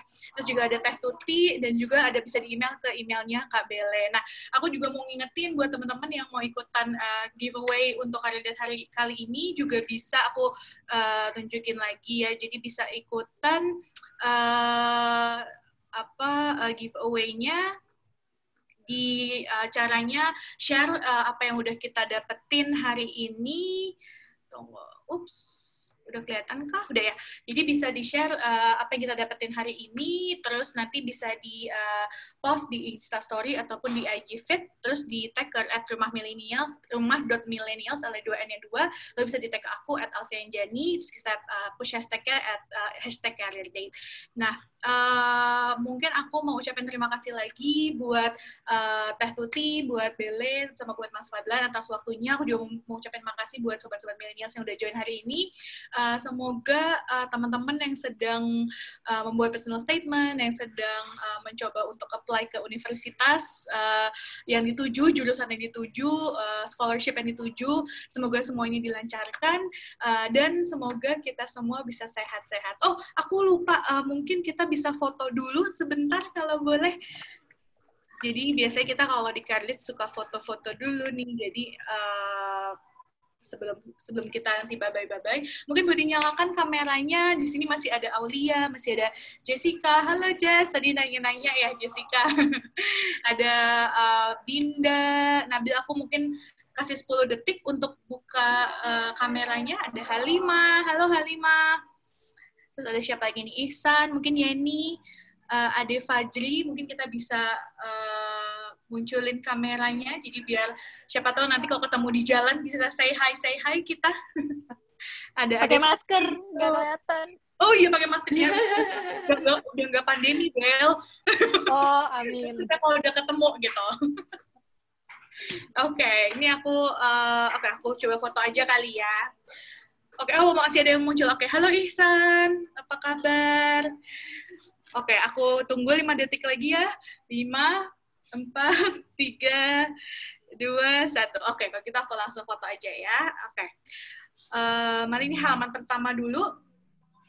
Aku foto, standby aja ya. 1, 2, 3. Oke, halaman kedua. Tunggu bentar. Oke, halaman kedua di 1, 2, 3. Oke, sudah semua. Oke, thank you banget buat teman-teman semuanya, buat Sobat Millennials, buat sekali lagi buat Bele, Teh Tuti, sama Mas Fadlan. Jangan lupa minggu depan kita akan ada sharing-sharing lagi. Nanti minggu depan kita akan ngobrol-ngobrol sama Sekretaris Jenderal dari Mata Garuda, ada Hangga. Kita mau discuss tentang LPDP 2020 gitu. Jadi buat teman-teman yang emang tertarik sama mau apply nih di LPDP 2020 yang deadline-nya tanggal 6 November nanti, bisa ikutan minggu depan tanggal 18 Oktober jam 4 sore juga. Jadi bisa di turn on notifications-nya atau masukin ke kalender. Jadi untuk hari ini aku mau ucapin terima kasih. Sampai ketemu di kandidat selanjutnya. Stay safe and stay healthy. Bye. Terus, bye. Terima kasih Kak Fia, ada Kak Bele. Thank you, Terima kasih semuanya. Yo, assalamualaikum. Terima kasih Mas Fadlan. Yo, terima kasih Mas Fadlan.